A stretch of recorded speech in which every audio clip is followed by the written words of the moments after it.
Good afternoon. The Committee on Homeland Security, Committee on Border Security and Enforcement, and Subcommittee on Emergency Management and Technology will now come to order. Without objection, the Chair is authorized to declare the committee in recess at any point.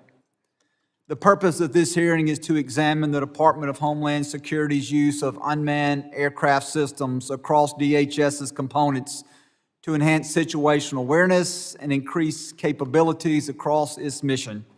I now recognize myself for an opening statement. Today we convene to examine the expanding role of unmanned aircraft systems across the Department of Homeland Security. UAS technology, more commonly simply referred to as drones, play a critical role in border security, drug interdiction, disaster mitigation, and emergency response. As the United States faces evolving security threats, drones have become an important tool and serve as a force multiplier for both law enforcement and first responders. Drones can provide federal law enforcement with faster response times and a tactical advantage to include surveillance, remote tracking, aid delivery, and intelligence collection. Since 2005, the Department of Homeland Security has integrated unmanned aircraft systems into its border security mission. Drones have equipped Customs and Border Protection with the ability to locate and track threats in the air, while also increasing officer and agent safety on the ground. CBP operates several UAS programs, including a small UAS program enabling rapid deployment of quadrocopters to provide United States Border Patrol agents with real-time situational awareness. Thanks to the integration of this drone technology, CBC seized approximately 2,800 pounds of illicit narcotics from FY 2020 through FY 2023. CBP's air and marine operations oversee the agency's large unmanned aircraft fleet. The MQ-9s, a critical asset in border security and surveillance operation, has extended the eyes of agents in the land and maritime environments. Equipped with cutting-edge radar systems, these platforms operate covertly, significantly enhancing situational awareness, threat detection, and interdiction capabilities to strengthen our national security. In addition to border security, drones are also deployed in response to natural disasters and national emergencies. In Mississippi, we have seen how these systems have proven invaluable to law enforcement and first responders, assisting in search and rescue missions in the aftermath of hurricanes, tornadoes, floods, fires, and other disasters. In this ever-evolving field, partnering with private industry and public institutions are critical to enhance law enforcement's capabilities. DHS partnerships, like the one with Mississippi State University's Raspet Flight Research Laboratory, have contributed to multiple advances in UAS applications. Drones have undeniably strengthened DHS operations by increasing efficiency, reducing manpower requirements, and saving American lives. As technology continues to evolve, it is imperative that DHS further develop and define these capabilities. I believe that Congress has a responsibility to ensure that DHS, along with its public and private partners, has the necessary resources to advance the critical technology in support of national security and public safety. I hope this hearing provides us with some concrete ideas on which this body can act in furthering this important mission on behalf of our fellow citizens. Before I yield to the ranking member, I would like to take a moment to thank Supervisory Special Agent Larry Martino for his outstanding contributions to the committee. Over the past 18 months, Agent Martino has been detailed to the Border Security and Enforcement Subcommittee, where he has provided invaluable expertise and guidance on critical border security matters. His deep knowledge, dedication, and commitment to strengthening our national security has been instrumental in shaping key policy discussions and legislative initiatives. Next week, Agent Martino will return to his home agency, HSI, where he will continue to play a vital role in combating transnational crime, enforcing immigration law, and protecting our national security. I extend the committee's sincere gratitude for his service in safeguarding our great nation. At this time, I would like to recognize the ranking member for the Subcommittee on Border Security and Enforcement, the gentleman from the great state of California, Mr. Correa, for his opening statement. Thank you, Chairman Guest and Chairman Strong, for holding this most important hearing today. I want to thank our guests today as well. Thank you very much. Important hearing today on the use of unmanned aircraft systems across DHS.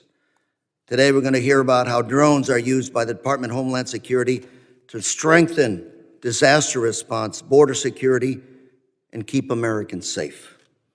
And it's important to hear from our partners on the field where the rubber meets the road, as well as those developing these critical technologies, about what we in Congress can do to support federal, state, and local partners in this effort. And I believe we also need to continue to support research in new and emerging technologies like drones. With the terrible environmental disasters happening almost on a daily basis across the country, we must support our frontline partners with the tools that you need to do your jobs and keep our communities safe. Now, I must say that I am concerned to see the administration moving to dismantle FEMA and to reduce the resources available for disaster response. Our partners in the field are facing greater challenges in delivering aid to those who need it the most on a timely basis. This hearing is timely as we continue to explore how we can better equip those in the front lines, especially as our resources continue to shrink under this administration. From the California wildfires to hurricanes and flooding in Florida and North Carolina, drones can help frontline personnel respond quickly and effectively to these situations. For example, drones can help first responders find the quickest route to respond to a disaster and assist with search and rescue missions.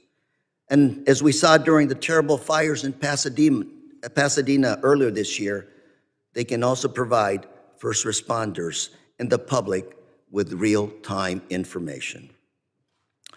And once disasters are contained, they can also help with damage assessment and identifying safe routes. Technologies such as drones not only help with disaster response, but they also keep our community safe. And drones can enhance public safety by providing real-time situation awareness. They can also help law enforcement monitor and respond to illicit activities at the border, such as drug trafficking. And as we can see, drones also have an important role in enhancing public safety. This is why I introduced the bipartisan legislation earlier this year, the Drone Act of 2025, which would allow law enforcement to use federal grants to purchase and operate drones. In my discussions with law enforcement and emergency responders, it is clear that drones play a big and bigger role in saving lives. But as useful as the drones for law enforcement and first responders may be, we also need to prepare for those that would use them against us. As ranking member of the Border Security and Enforcement Subcommittee, I've heard that cartels will use drones to carry drugs across the border and surveil men and women of DHS at the front lines. Last year, the top general for U.S. Northern Command testified in the Senate Armed Services Committee that drone incursions along our southern border likely exceed 1,000 per month. The threats posed by drones at our border increase the need to understand how DHS uses drones and is it set up sufficiently well to encounter and stop these drones. And I hope the committee will continue to do its good work so that our frontline officers can continue to be equipped to do the best job that they can protecting American citizens. And it's also vital that the federal government collaborate with research centers, the private sector, with venture capitalists to develop and adopt cost-effective, innovative technologies such as drones and counter-drone systems to help confront the challenges that are essentially on top of us now.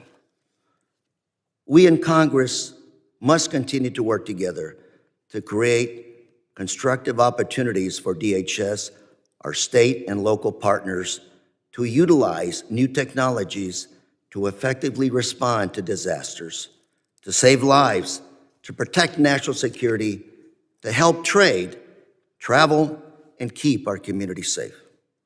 I look forward to this hearing today, look forward to taking notes from our witnesses about the recommendations you all may have regarding drones, countering drones, and protecting American lives.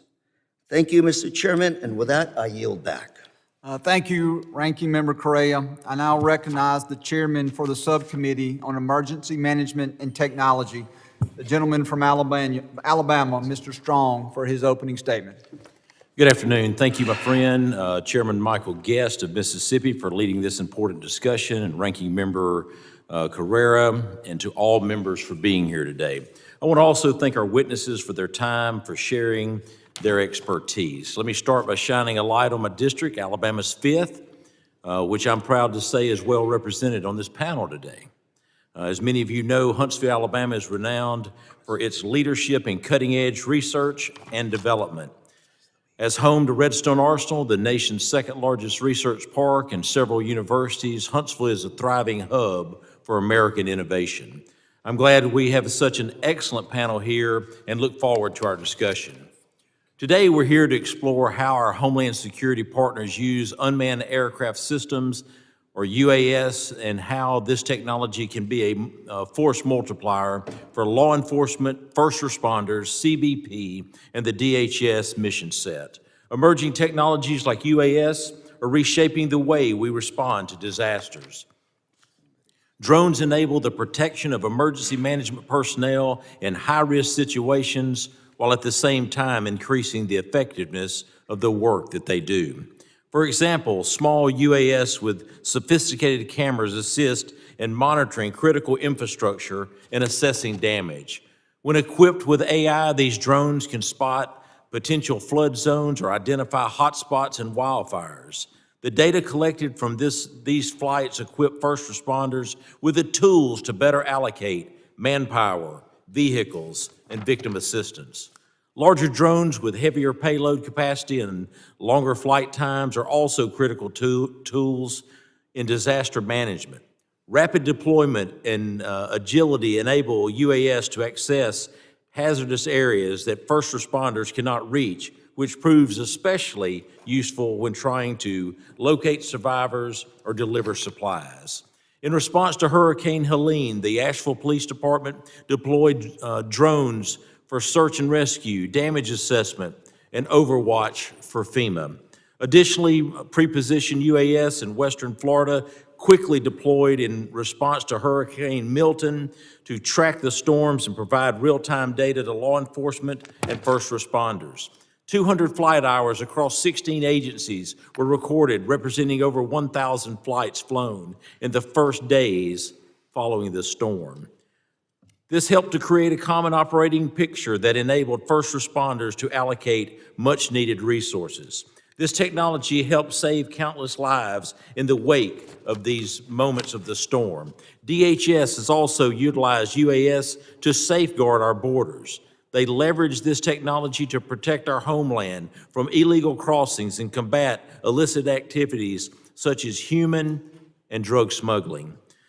CBP faces tremendous challenges, from dangerous environments and a broadening mission set to adversaries that continue to evolve their tactics and capabilities. Drone technology decreases the workload on CBP agents and provide critical situation awareness to paint a comprehensive picture of the threats impacting our border. Additionally, DHS's science and technology Directorate leads government-wide UAS research to counter threats and improve response and recovery operations for disasters. For example, S&T's Air Domain Awareness Program detects, tracks, and identifies aircraft to prevent and respond to criminal activities along the border. Also, S&T's National Urban Security Technology Laboratory manages the SAVER program. This initiative helps emergency responders and law enforcement make informed, cost-effective equipment purchases that meets national standards. And on top of these programs, S&T is leading critical development in counter-UAS, ensuring operational components can defend against nefarious actors. This work is supported by universities and industry partners, reflecting a collaborative public-private partnership across all sectors. As the use of these technologies become more commonplace, these partnerships are critical so that UAS can be safely utilized to their fullest potential. I look forward to today's conversation, learning more about great work that our witnesses are doing in this space. I would also like to mention and recognize the CEO of COLSA Corporation, Francisco Collazo, who is not with us today. He's back home at the headquarters in Huntsville, Alabama. He's been a friend of mine for many years, and I know that this organization does a phenomenal job. I also want to mention the University of Alabama, Huntsville. I live within 5 minutes of the University of Alabama in Huntsville, and I can tell you today, UAH is a critical part to national security. With an average ACT test score of a 28.5, a little less than 10,000 students, where 80% of them choose never to leave after graduation to work in national security. Mr. Chairman, I yield back. It's an honor to be here, and I want to thank our guests for joining us. Thank you, Chairman Strong. I now recognize the ranking member for the Subcommittee on Emergency Management and Technology, the gentleman from New York, Mr. Kennedy, for his opening statement. Thank you, Chairman, and also thanks to my fellow ranking members. Good afternoon. Thank you to each and every one of you for being here today to discuss the use of unmanned aerial systems by the Department of Homeland Security. However, I want to begin by discussing the alarming remarks and actions by the White House and the Department of Homeland Security Secretary Noem. Just last week, Secretary Noem stated on national television that, quote, "We are going to eliminate FEMA," end quote. This, disturbingly, received immediate praise from President Trump. Reportedly, Secretary Noem is in active discussions with FEMA leadership about dismantling the agency by October 1st, a reckless move that could leave millions of Americans vulnerable to the impacts of natural disasters like hurricanes, tornadoes, winter storms, wildfires, and floods without any federal assistance. It's deeply concerning that today's hearing isn't solely focused on holding this administration accountable for its plans to dismantle the only federal agency solely dedicated to assisting Americans in the aftermath of disasters. I encourage my Republican colleagues, many of whom have had disasters in their districts, to take action to prevent this administration from doing irreparable harm to the American people by dismantling FEMA. While today's hearing is about drones, the unfortunate reality is that the Trump White House continues to create obstacles that jeopardize the very programs that we're discussing. The Department of Homeland Security's Science and Technology Directorate has played a crucial role in integrating unmanned aerial systems into national security and emergency response efforts. However, the reckless mass firings by Elon Musk and President Trump have hindered S&T's workforce and its capacity to innovate and lead.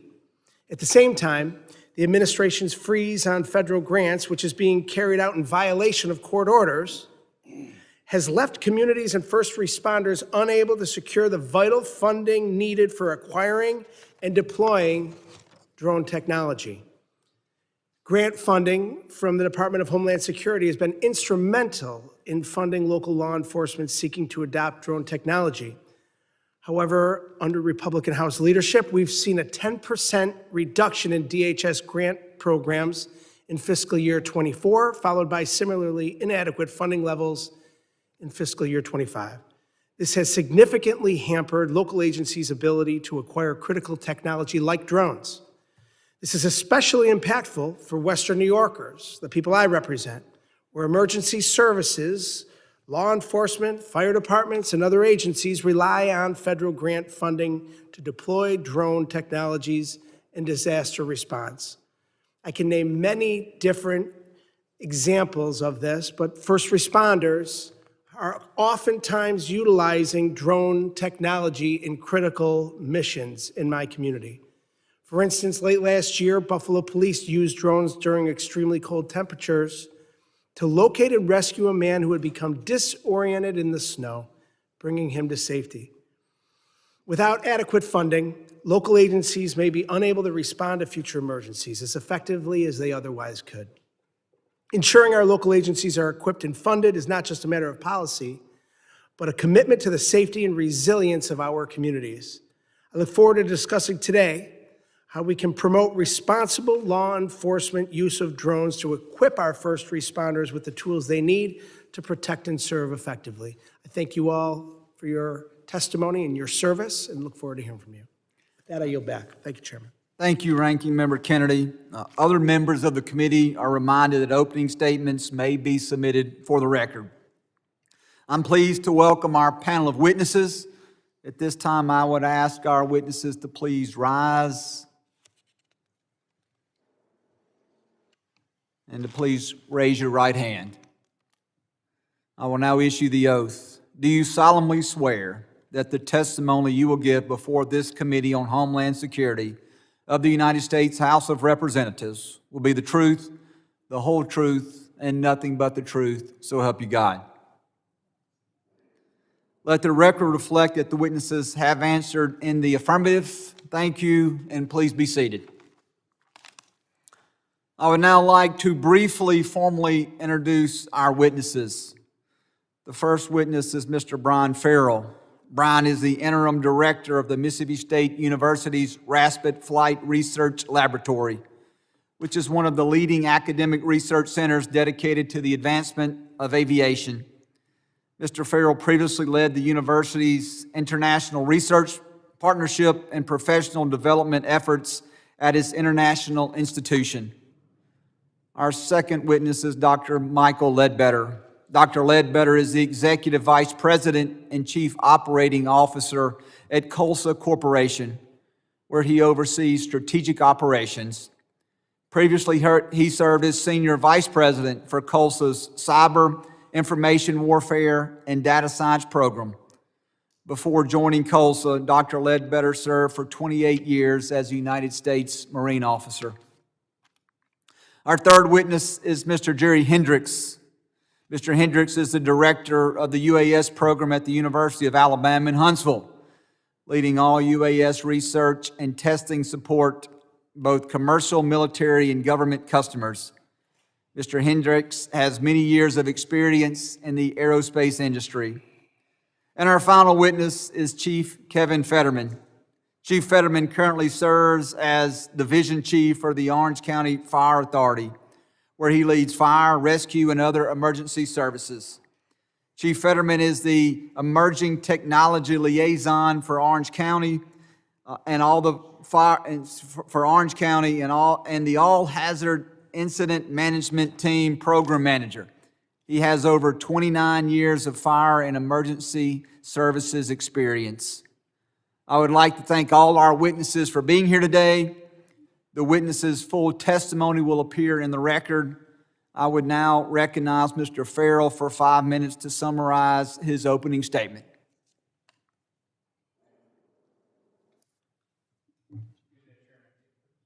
There we go. Thank you. Good day, Chairman Guest, Chairman Strong, Ranking Members Correa and Kennedy, and the honorable members of the subcommittees.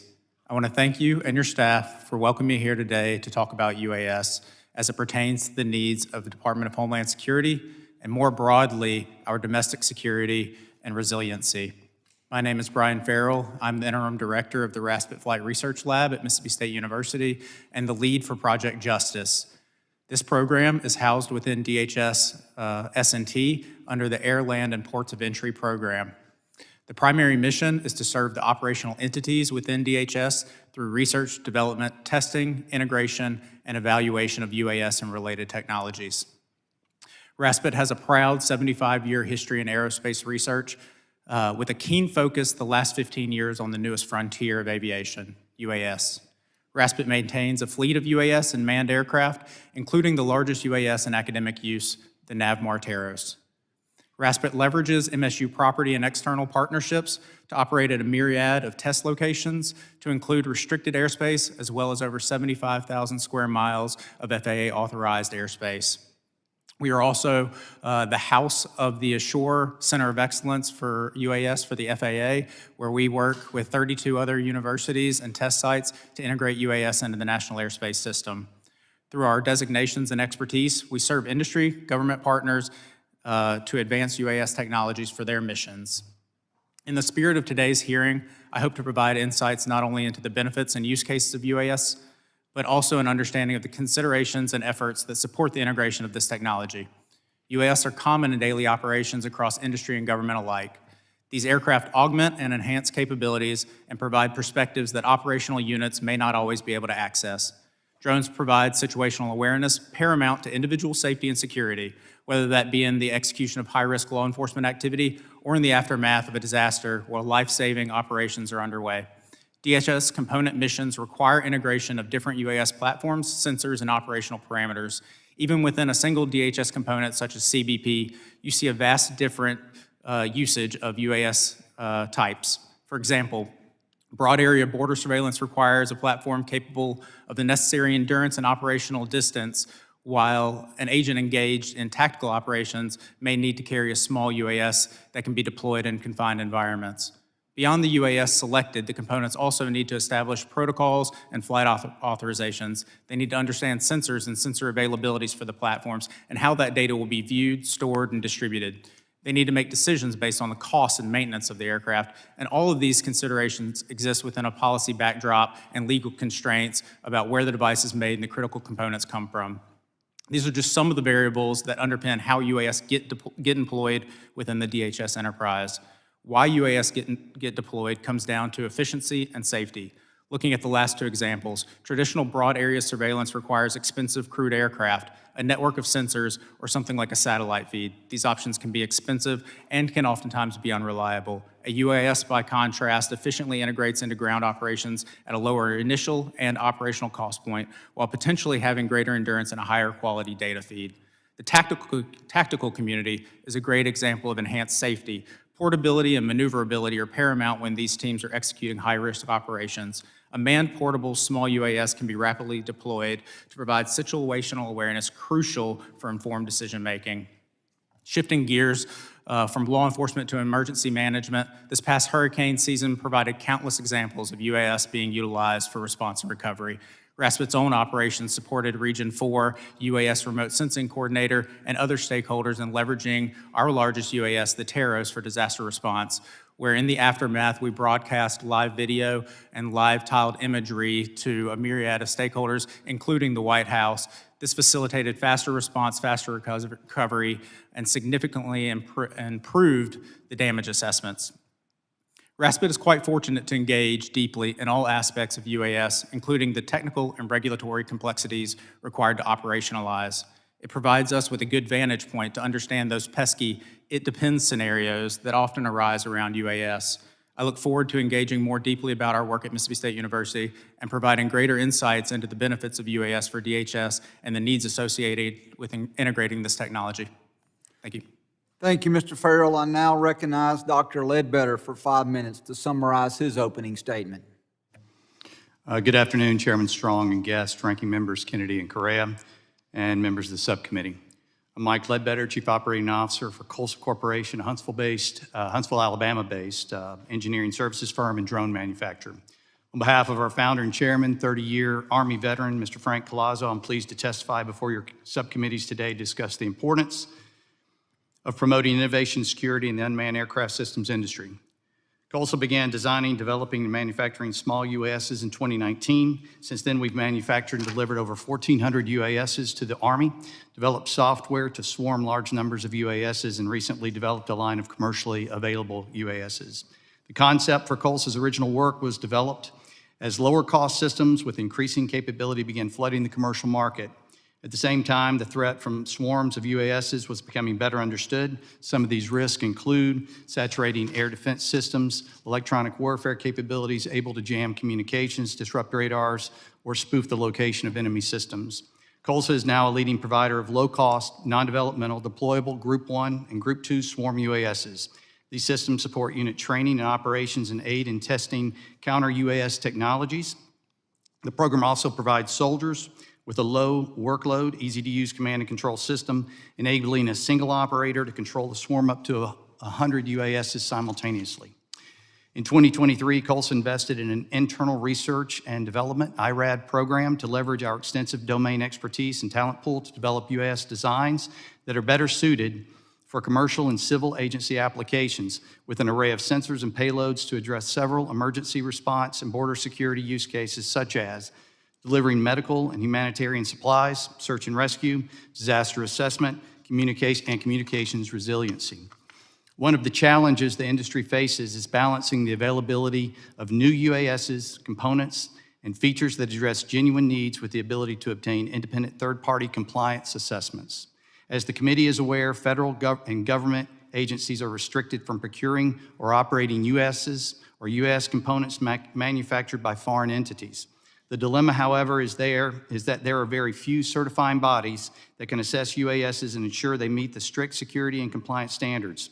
Further, the organizations that do exist operate with resources too limited to maintain the pace with UAS innovation. For example, the Defense Innovation Unit, DIU, held a Blue UAS Refresh Challenge with the purpose of verifying the submitted system's compliance with the supply chain restrictions and cybersecurity best practices. There were 369 submissions that participated in this once a year refresh challenge. However, there were only enough resources to accept 23 platforms and 14 other components. These rates do not match the pace that American drone manufacturers are producing new systems or developing advanced technologies that could support emergency management or border security use cases. The impact is that federal and state agencies who had previously invested in fleets of UASs manufactured in restricted nations now have very few and increasingly expensive options for bringing their UAS operations into compliance. COLSA is well structured to do business with these government agencies at very low risk. However, there's a challenging process to be evaluated and certified for sales to either defense or civil agencies. For UASs to be able to reach their potential in the use cases mentioned, several technologies need to be developed and matured to include, but not limited to, beyond visual line of sight, BVLOS, operations that require long-range communications over a variety of networks with reliable data links for real-time data transmission. Artificial intelligence and onboard processing must progress so that UASs can detect and avoid obstacles, self-determine route planning, and make mission-driven decisions during BVLOS operations. Battery technology struggles to provide the necessary power for extended flight times. Currently, China still manufactures 70 to 80% of the world's lithium-ion batteries. We thank Congress for securing the UAS technology supply chain, as it is an essential step to shore up vulnerabilities from foreign exploitation. To maintain capacity and allow for greater competition in the market, we must open the aperture in approving compliant UAS technologies and platforms for both defense and civil agency use. This could be achieved through streamlined evaluations, additional certifying bodies, and automation. Finally, we hope you will support research and development in the technology areas that support BVLOS operations, improve domestic production capacity, and improve battery technology. I greatly appreciate the opportunity to address this committee and would happily take your questions. Thank you.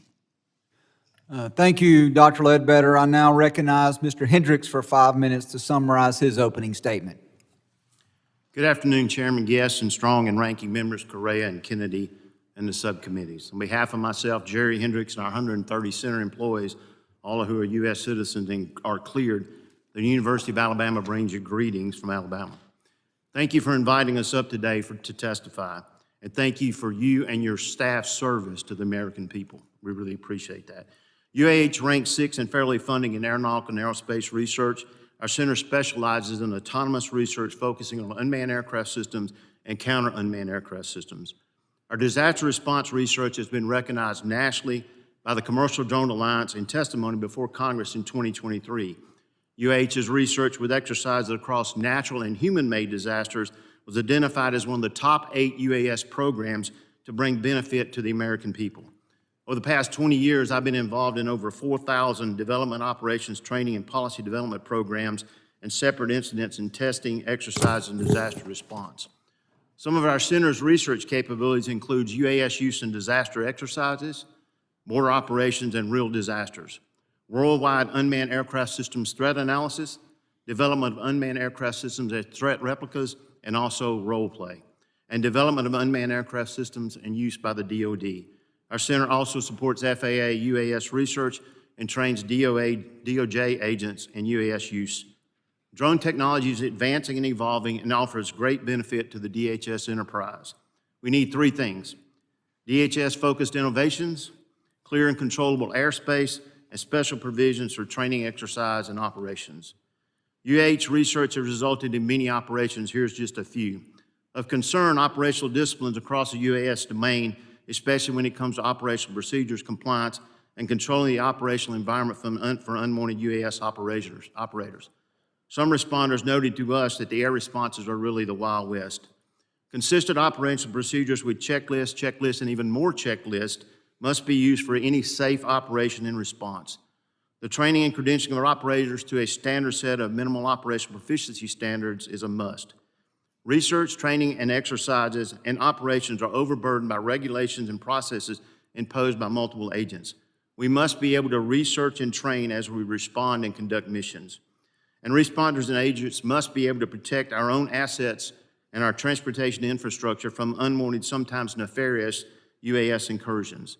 Therefore, counter-UAS systems must be tested and validated against certified threats by independent agents, and the surrounding environments must be characterized for possible impacts.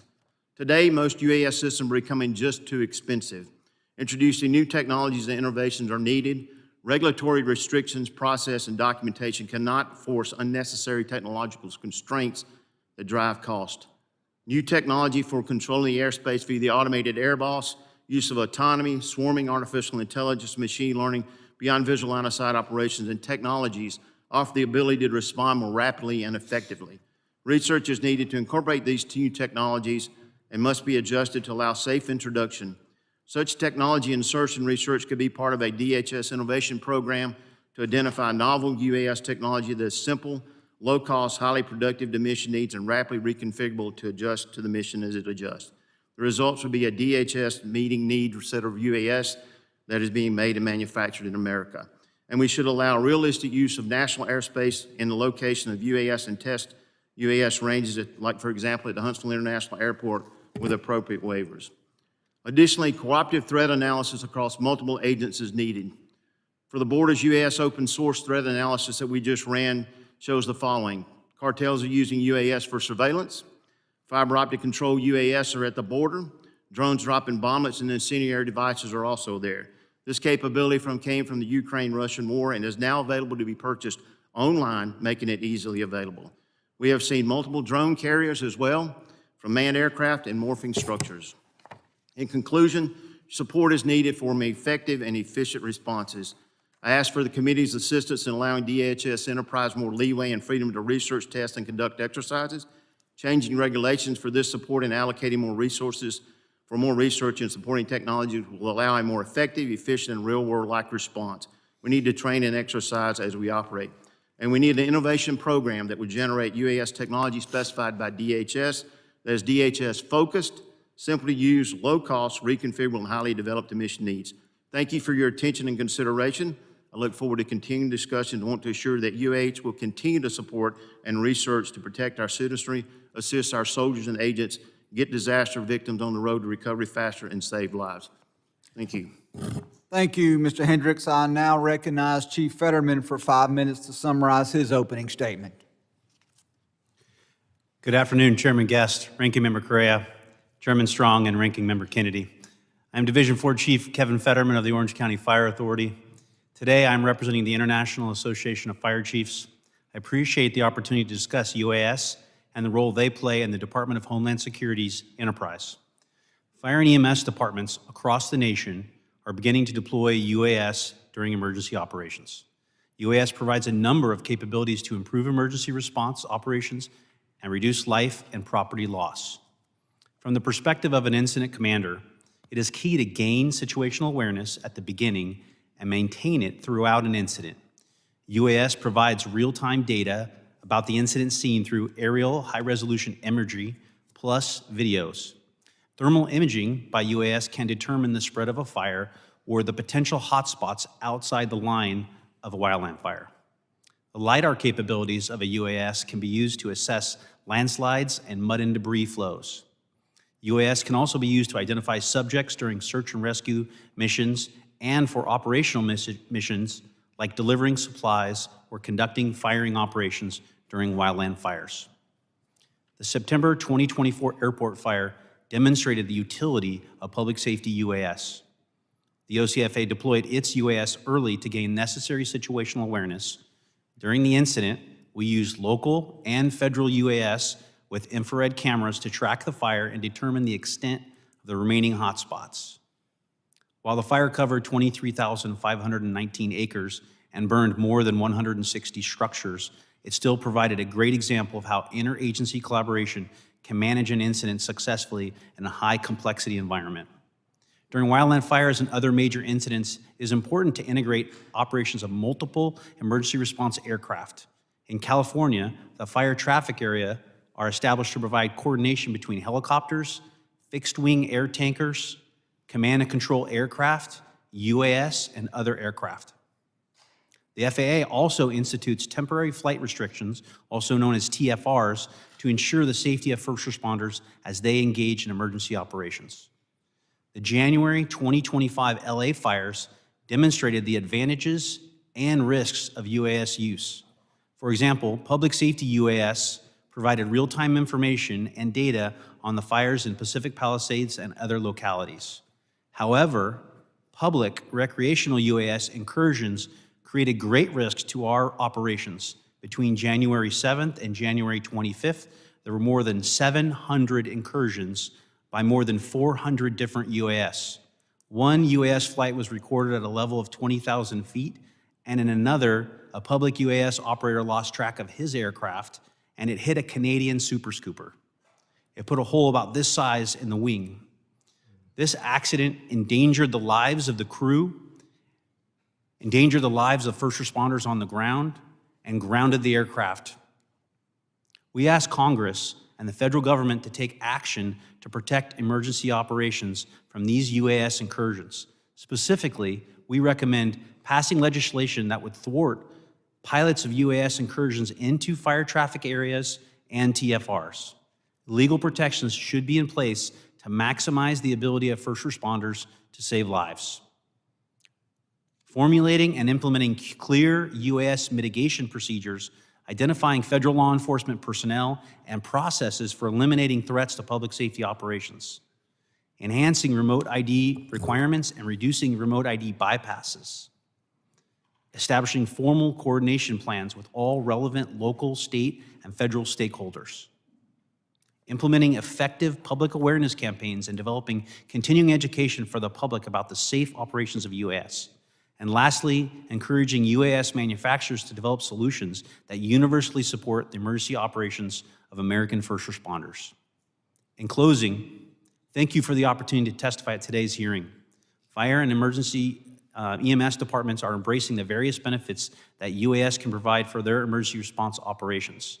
By coordinating the use of federal, state, and local UAS, the incident commanders can get a better understanding of emergency incidents and even identify and provide resources to victims.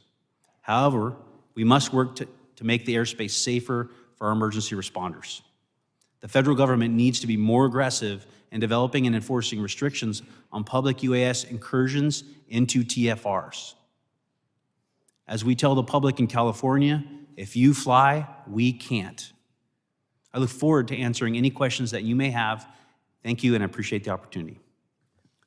Thank you, Chief Fetterman. Members will be recognized by order of seniority for their 5 minutes of questioning.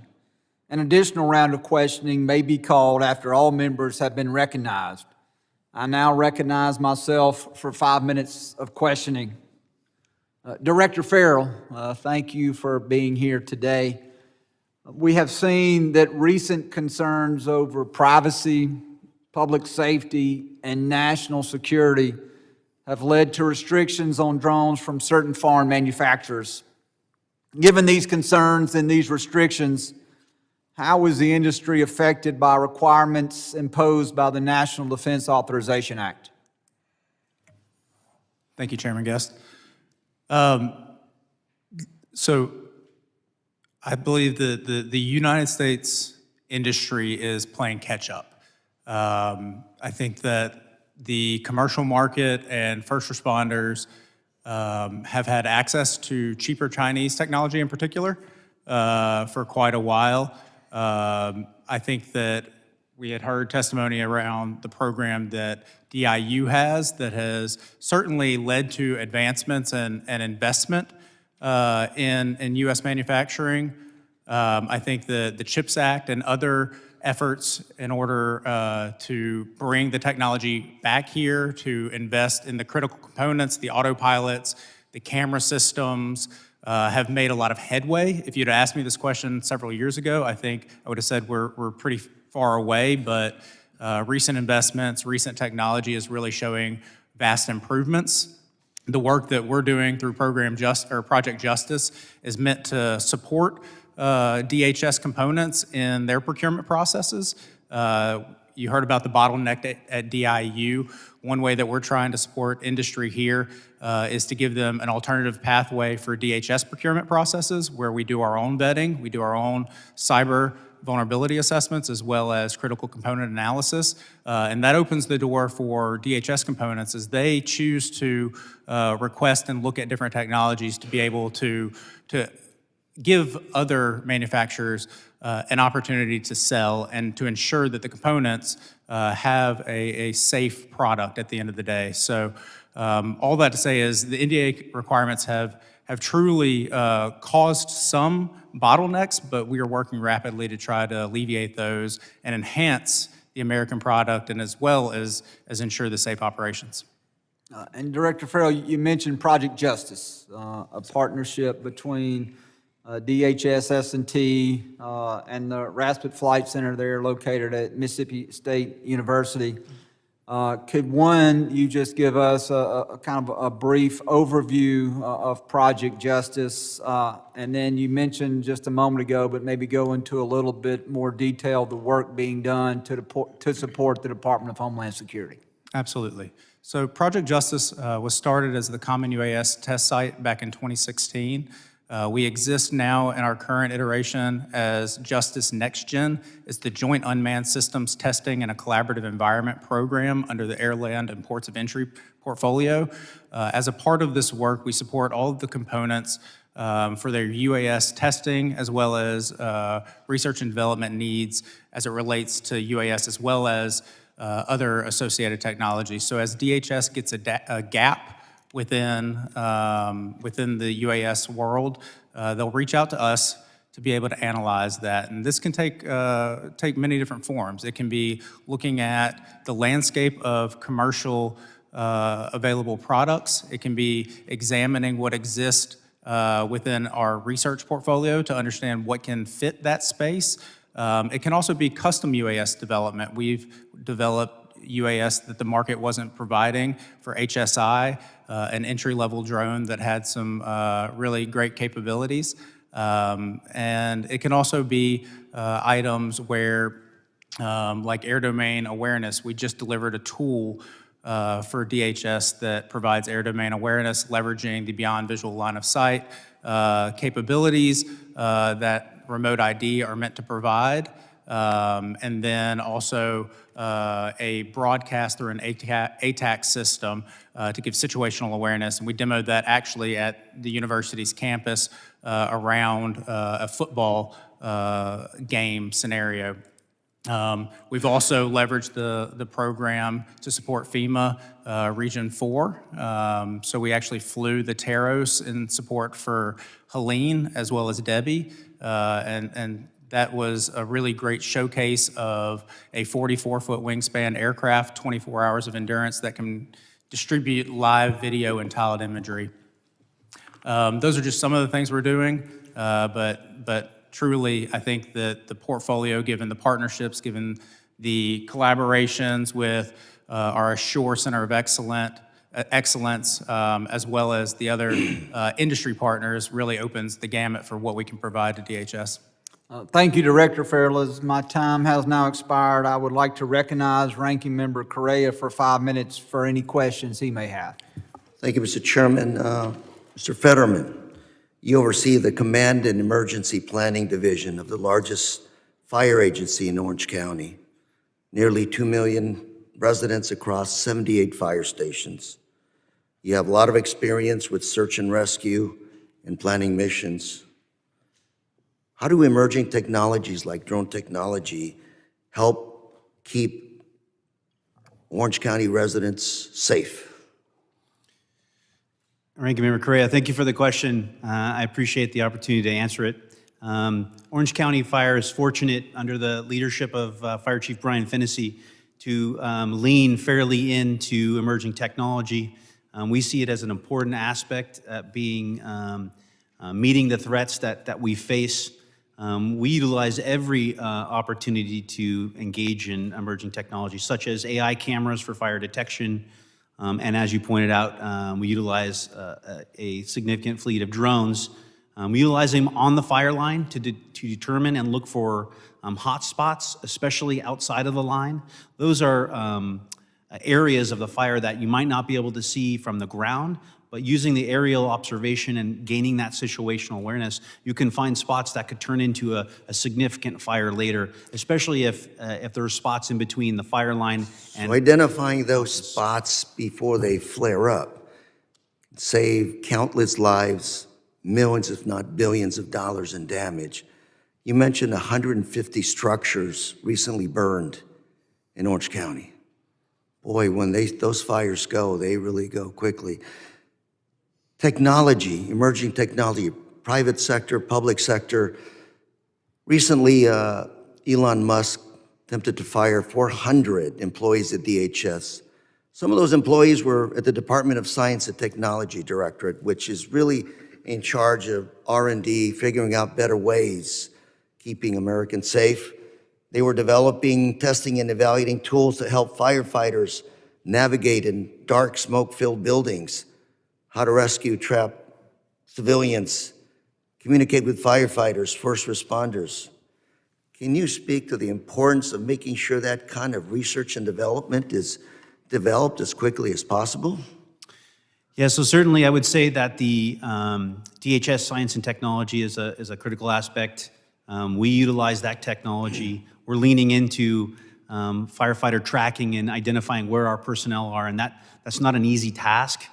We have to leverage all available technology to do that. So emerging technology and even the bigger support of FEMA programs like the National Fire Academy and the U.S. Fire Administration, those are all critical to the fire service. Those are the backbones of our leadership programs and our ability to educate and teach our new and upcoming fire service leaders. Mr. Fetterman, we're talking about the affirmative use of drones. What about the defensive side in emerging technologies? You just talked about what I would consider a knucklehead, a drone flying in an active emergency situation. I'd say these people have no common sense. I don't care how criminal you make it, they're gonna do dumb things. So I would imagine the emerging technologies that we can come up with to clear the field, so to speak, so you can do work is also an important part of the emerging technology. Yes, sir. So seeing the report of the number of drone incursions on the fires in LA was frankly shocking.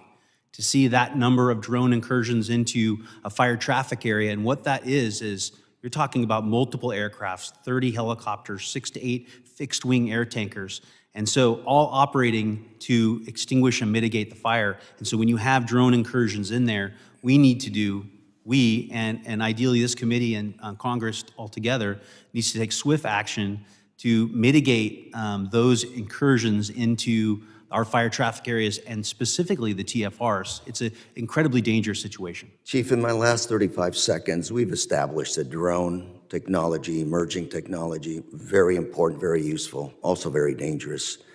How can we in Congress help you do your job better? Well, certainly, the emerging technology is critically important to us, leaning into that, supporting legislation that protects the first responders. And as I mentioned, the National Fire Academy is our leadership backbone.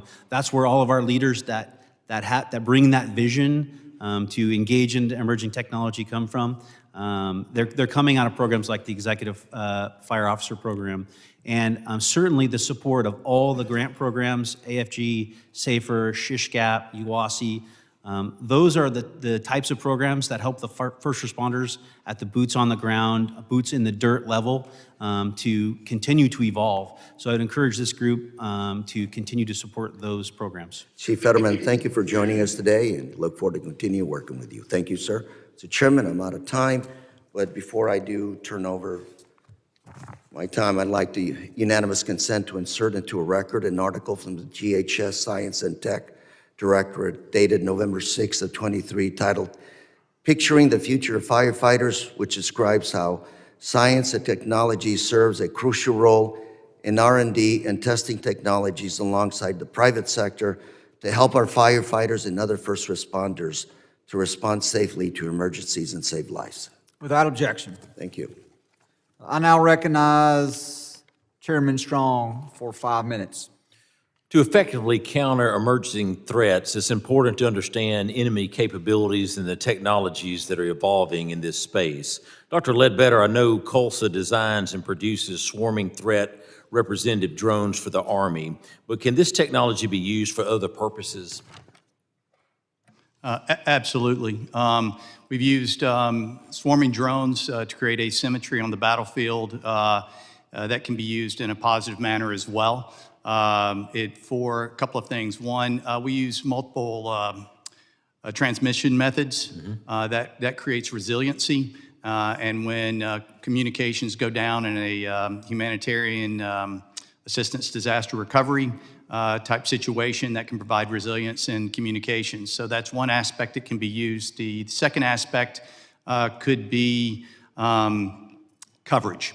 So with swarms, you're just going to get more coverage instead of just one drone. You mentioned in one of the opening statements about MQ-9. It's one drone. It's a very powerful drone. However, we can provide a swarm up to 100 from a single laptop. That can provide more coverage with more sensors that can do a lot of, essentially 100 different missions. So yes, it could absolutely be repurposed. While we're on the topic of drone technology, we also hear a lot about technological advancement in drones as they relate to AI decision-making. Dr. Ledbetter, what role do you see for these technologies within the DHS and first responder mission spaces? What advancements are likely on the horizon? We'll start with just AI. We use that term a lot, drone-to-drone communication, using large language models to incorporate artificial intelligence and machine learning into the swarms. Helps them automate not only their flight path, but automate response. We've heard about drone in a box, where you have drones pre-positioned, and without anybody actually controlling the drone, you can use AI to respond to some incident or a variety of incidents, whether it be a lost person at night or whether it be an accident on the interstate. Thank you. Everyone here understands the essential role that colleges, universities, and other academic institutions play in supporting the research, testing, and evaluation of new and emerging technologies. Mr. Hendrix, your program at the University of Alabama in Huntsville has advanced both government and industry use of aerospace and autonomous engineering solutions. Could you expand on the value that UAH and other academic institutions offer that differ from industry and why this is advantageous to DHS? Yes, sir. Thank you for the question, Chairman Strong. We really appreciate that. So part of the research that we're doing in autonomy includes looking at advanced algorithms and development relative to artificial intelligence or machine learning, looking at things that is known as leader, follower, on multi-application operations. We have the ability to operate in close proximity to the university and also on the university to test out those certain kinds of paradigms. It gives us the ability to look at those algorithms and refine those developments in a more of a research standpoint so that we can come up with a solution that organizations like COLSA could develop and then produce. One of the things that we were able to recently do for the DoD side is customer brought to us very specialized requirement. I need you to build a capability to do X, Y, Z. I need you to have it built in a modular sense, and can you do it in 6 months? And we did. We developed that, and now it's ready for production. Very impressive. Given the increasing importance of UAS in rapid response scenarios, it raises an important question about how our regulations and processes are evolving to keep pace. Mr. Hendrix, in your opinion, with the increased use and capability of drones, are there any UAS regulations or processes that need to be adjusted? Yes, sir, absolutely. If you look at the counter UAS side, for example, we deal with, and I mentioned these in the testimony, the different types of regulations that need to be adjusted to allow us to do a full set of testing in the counter UAS area, whether it also be detection or mitigation. We're working with DHS on that, but we have been unable to, because of regulation, be able to do full testing. Again, we test, and we need to be able to test as we operate. And those partnerships are very valuable. Yes, sir. In the previous administration, for every drone flown by Border Patrol, the Mexican cartel flew 17, many times entering U.S. airspace to land and offload pounds of fentanyl in an attempt to kill a generation of Americans. What is most interesting, in Huntsville, Alabama, we have the proven technology to neutralize that drone threat. We can intercept and do forensics, we can block their flight, or we can drop and destroy them. Our time is now. I thank each of you for being here today. Your information is very valuable, and again, thank you each for being here. Thank you, Chairman Strong. I now recognize the gentleman from New York, Ranking Member Kennedy, for his 5 minutes of questioning. Thank you, Chairman. And again, thanks to each of you for your testimony.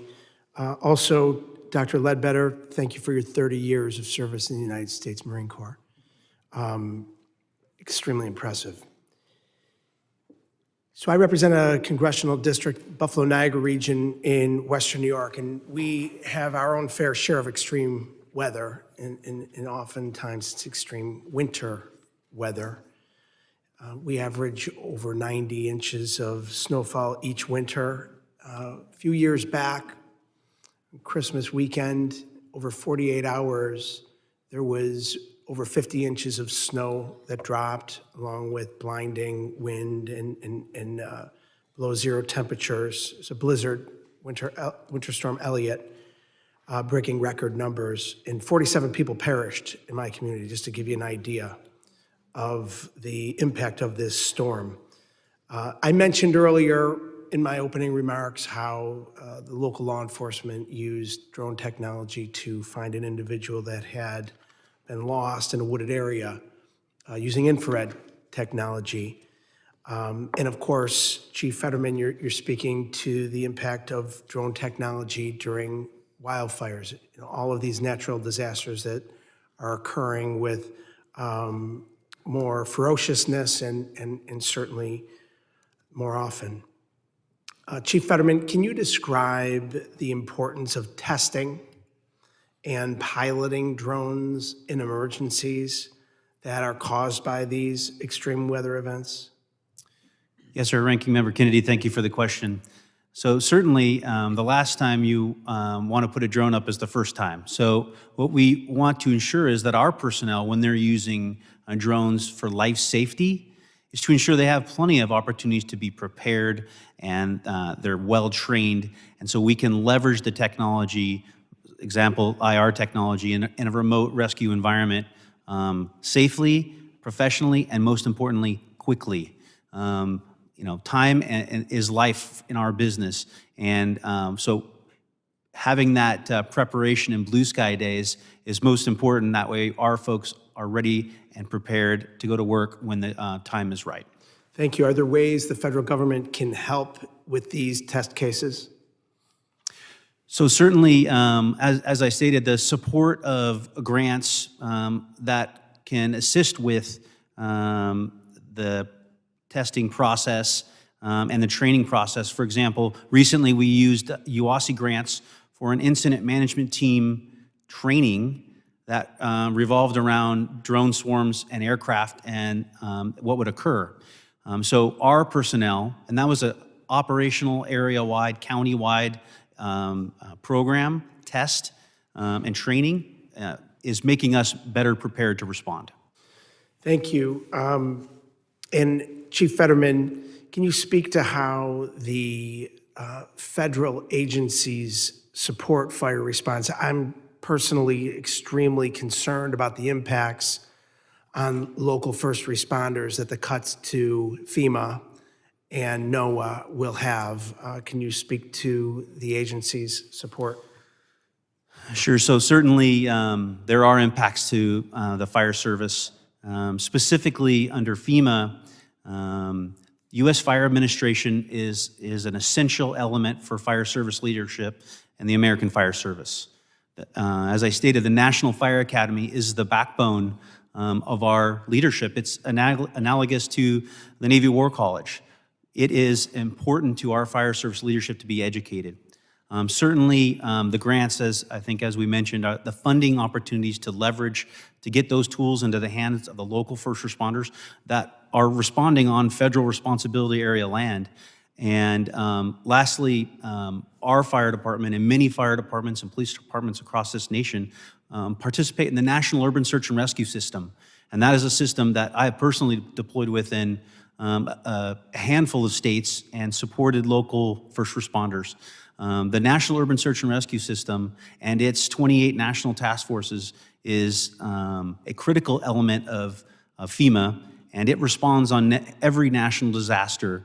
For example, every hurricane, mud and debris flow, flooding, the Surfside building collapse in Florida. Those are elements and areas that those task forces respond and support all the local entities. And I can't say enough about how well and what a cost-effective resource those are, because those aren't federal responders all the time. Those are hosted by the home agencies. So it's a great program. I have more questions, but I'm out of time. I yield back. Thank you. Thank you. I now recognize the gentlelady from South Carolina for her 5 minutes of questioning. Ms. Biggs. Thank you, Chairman Guest. I want to thank you for holding this hearing today, especially considering the recent wildfires that have impacted my own district. My thoughts and prayers are with the families and the first responders and the entire communities impacted by these fires. I have been on the ground alongside state and local leadership, and I want to be as helpful as possible. I have been inspired by the way our community has come together. That's the spirit of South Carolina, and that's something to be proud of. Earlier today, I received a message that so far in my district, 12,652 acres have burned with 30% containment, and that was a little earlier today. This is the second record-setting natural disaster that my constituents have faced in the last 6 months. The upstate is resilient and it will rebuild. So my question is to Mr. Farrell. Can you describe the coordination between your organization, federal and local entities, as you engaged in the response to Hurricane Helene? And the second question on that is, what capabilities do you foresee drones being equipped with in future disaster responses, and how might this expand the future missions of drones in emergency response situations? Thank you, Congresswoman. So the coordination is one where, especially in Region 4, we're very fortunate on the remote sensing side to have a collaborative collection plan. It's really a model that doesn't exist in any of the other regions currently. So our partnership with Region 4 stemmed out of work that's gone back about 8 years with NOAA to assess flood mapping and monitoring missions through our NOAA cooperative, the Northern Gulf Institute, and our Geosystems Research Institute. The FEMA Region 4 took notice of the large UAS operations and reached out through that federal collaboration to begin investigating the opportunity for a large UAS to engage in these kinds of disasters, given the broad area type surveillance that we can be able to provide and that endurance. So we begin doing blue sky exercises through Project Justice to really illustrate that integration into the FEMA operation. And so when a storm, especially around hurricanes, begins posing its threat to our region, the collaborative collection plan is put in place. The region coordinates with all of the stakeholders, including the state and local emergency management agencies, to understand what their needs are. FEMA will reach out to us, and then we will pre-position as best as possible to be able to respond. And as we get in, we, on daily calls, talk about areas and targets and interest for ingress, egress, damage assessment, search and rescue, and then we will get mission assigned and broadcast out as we collect the information necessary. Because we're doing this in a live fashion, we're actually doing it through a distributed Teams call with our pilots. They can reassign us as needed while we're in the air. As far as capabilities and the future for this mission, I think that we had the conversation about autonomy. Autonomy is going to play a large role, whether that's drone in the box or greater capabilities around sensors, greater capabilities around platforms, more ubiquitous type platforms in this type of disaster response. One of the things we're doing is doing assured safe training to actually train first responders in these kinds of missions, understand the airspace management that exists, and do the training for airspace managers, your air boss, if you will. And then what we also want to do is work with our state and locals to be able to enhance their preparedness and understand what the constructs are and what contracts and what kind of needs need to be in place so that, at least in Mississippi under our land grant mission, we can prepare our community for response from kind of a grassroots perspective. Thank you. Thank you. And I'm just going to finish up with Chief Fetterman. It's clear that drones will play a pivotal role in assisting disaster responses. What strategies have been used on the West Coast to integrate drones into wildfire responses, and how have they improved coordination between the federal, state, and local responders? Well, certainly creating situational awareness integrates information flow between local, state, and federal responders, and certainly on incident management teams. So drones provide that increased situational awareness, and they're a great tool to utilize on those kinds of events. Certainly, airspace deconfliction is a priority to us. Drones and helicopters can't operate in the same space and time. So we're looking forward to additional AI technology that will allow that to better manage the airspace. Thank you so much, and thank you all for being here today. I now recognize the gentlelady from Illinois, Ms. Ramirez, for her 5 minutes of questioning. Thank you, chairs and ranking members. I'm not sure if the titles of these hearings are purposefully ironic or simply unfortunate coincidence for my Republican colleague's boss. Unmanned is at the heart of President Musk's technologically driven future world vision. And given his devotees in the room, it makes sense that we're not talking about the human casualties in Doja's mass firings, but the bots he wants to take their place. And don't get me wrong, I recognize that drones and other innovative technologies are critical tools to assist in disaster and emergency response, but I can't ignore the elephant in the room. Innovative technology should be assistive, supporting the work of emergency responders. Another place President Musk and I disagree is that bots assist humans, they don't replace them. People, both emergency responders and FEMA professionals, they're at the heart of our disaster response work across the country. But we know that President Musk doesn't believe people are at the heart of our disaster response work. He actually believes that machines can work better without the human messiness of debate, of oversight, of history, of reasoning, some of the same building blocks that create democracy, I might point out. So it's deeply frustrating for me to see my colleagues go along with Musk's unmanned worldview, robbing first responders of the basic resources they need to do their jobs, dismantling FEMA, and also allowing DHS to withhold the funds that this House appropriated, which, by the way, is a violation of federal law, and a clear failure of the majority to provide appropriate oversight, the job that we have in this committee. But here we are. So I want to get into the questions. Chief Fetterman, yes or no? Is it helpful to first responders like our firefighters when federal agencies like FEMA cannot provide grants for local cities, counties, and other communities to prepare for and attend to natural disasters? Yes or no? Congresswoman Ramirez, no, it is not helpful. Thank you. And Chief Fetterman, I have another question for you, yes or no?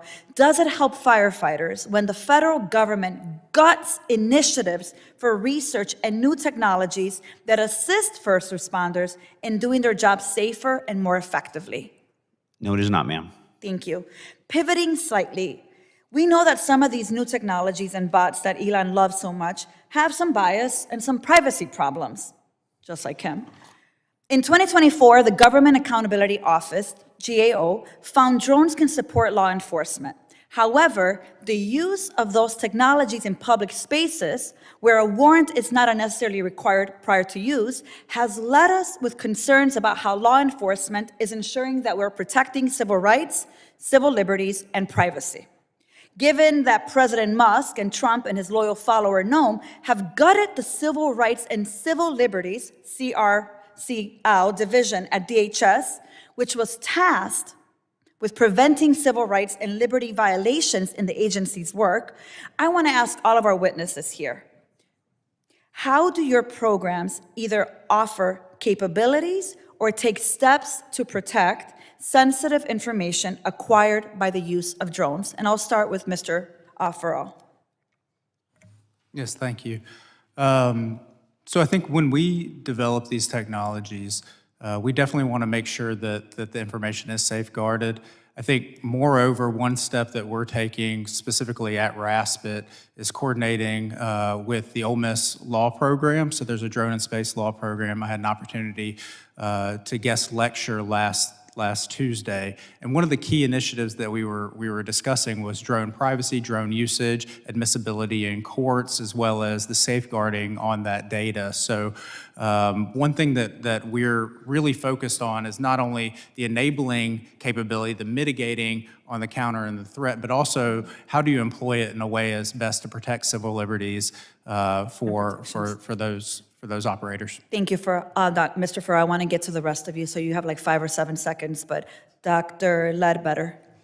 Yes, ma'am, thank you. The Army is our customer. We're bound by their cybersecurity and data requirements, and we're in compliance with them. Thank you, Mr. Hendrix. Yeah, no social locations revealed, and existing data, once a determination is made of where the plans need for research to continue, for search and rescue to continue, it's eliminated. Thank you, and Chief Fetterman.